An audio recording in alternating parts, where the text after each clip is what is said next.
Әлемдегі ең үлкен, бірақ жоғалып кеткен топ 10 ел. 10-шы орын Португал империясы. Бүгінде Португалия Еуропаның бір шетінде орналасқан онша үлкен емес ел. Бірақ 19-шы ғасырдағы өркендеу кезінде ол 10 миллион шаршы километр жерді алып жатты. Өйткені оған бүкіл Бразилия, Африканың оңтүстігінің бір бөлігі және тағы да көптеген аралдар мен жағалаудағы нүктелер кірген. 9-шы орын Араб халифаты. Олардың өркендеу дәуірі 8-ші ғасырда болған. Өйткені олар сол кезде бүкіл солтүстік Африканы, бүкіл таяу шығысты, Кавказдан Қытайға дейін, тіпті қазіргі Испанияның көптеген бөлігін иемденген. 8-ші орын Француз империясы. Бар болғаны 100 жылға жетпес уақыт бұрын ол 13 миллион шаршы километрге жуық жерді алып жатты. Оның құрамына Африканың 3-тен бірі және басқа да көптеген мемлекеттер кірді. Бірақ кейін көпшілігінен бас тартуға тура келді. 7-ші орын Юань империясы. Ол Моңғол империясынан бөлініп шыққан ел. 8-ші ғасырда олар бүкіл Қытайды қамтыды.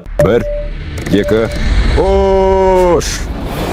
Арзан ұшақ билеттерін іздеп сатып алу.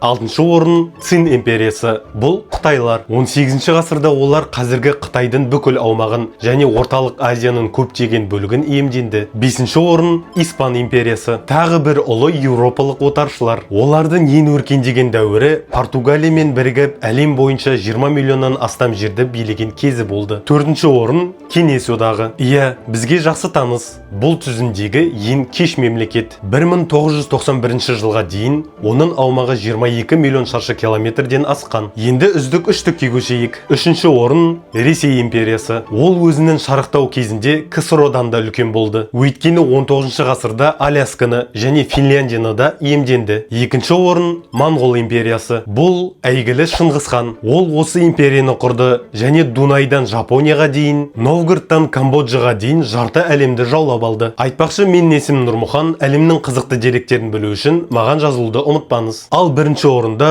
Ұлыбритания империясы. Оның отарлары барлық құрлықтарда болды. Жалпы аумағы 30 миллион шаршы километрден асатын. Оның кейбір аймақтары әлі күнге дейін соның қарамағында.